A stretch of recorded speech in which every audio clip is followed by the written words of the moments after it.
టీలోని రుచి దాని టీ పొడిలో ఉందన్నారు బ్రిటిష్ వాళ్ళు.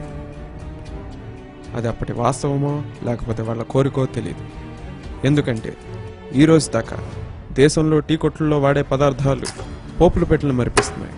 టీలోకి యాలక బాగుంటుందా అల్లం బాగుంటుందా అని 2 వర్గాల వాళ్ళు తయారయ్యి తమ అహం కోసం, ఆధిపత్యం కోసం, తమ శత్రువుల చేత తమ టీ తాగించడమే జీవితాశయంగా పెట్టుకున్నారు కొందరు. తరతరాలుగా వారసత్వంగా ఆగని ఈ టీ గోళలను చూస్తుంటే బ్రిటిష్ వాళ్ళ నీళ్ల టీ బ్రతకటం అటుంచి దయ్యమై టీ కొట్లలో తిరుగుతుందని అనిపిస్తుంది. ఇది మామూలు షెఫ్లకు అర్థం కాని యథార్థ గాథ. ఇది ఛాయ్ చరిత్ర.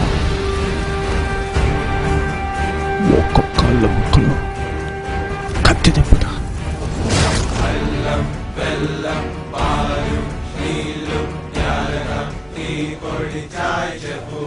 నీ టీ గురించి చాలా విన్నాను. ఇవాళ నుంచి హెడ్ షెఫ్ నువ్వే.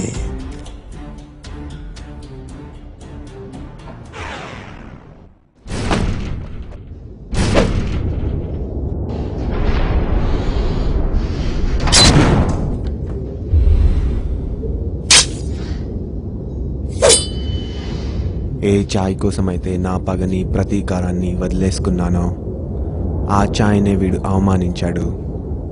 ఇప్పుడు నాకు మిగిలింది పగే.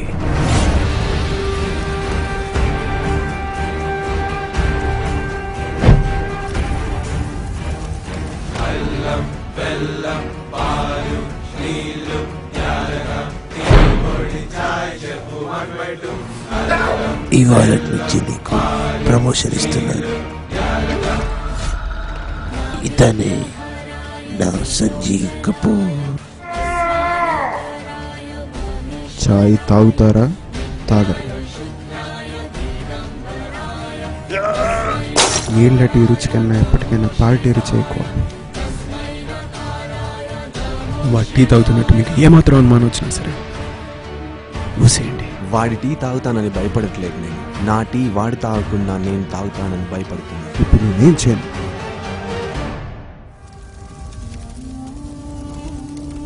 యాలకని టీలో వేస్తే రుచి దిగదు. దాన్ని నలిపి నలిపి వేయాలి.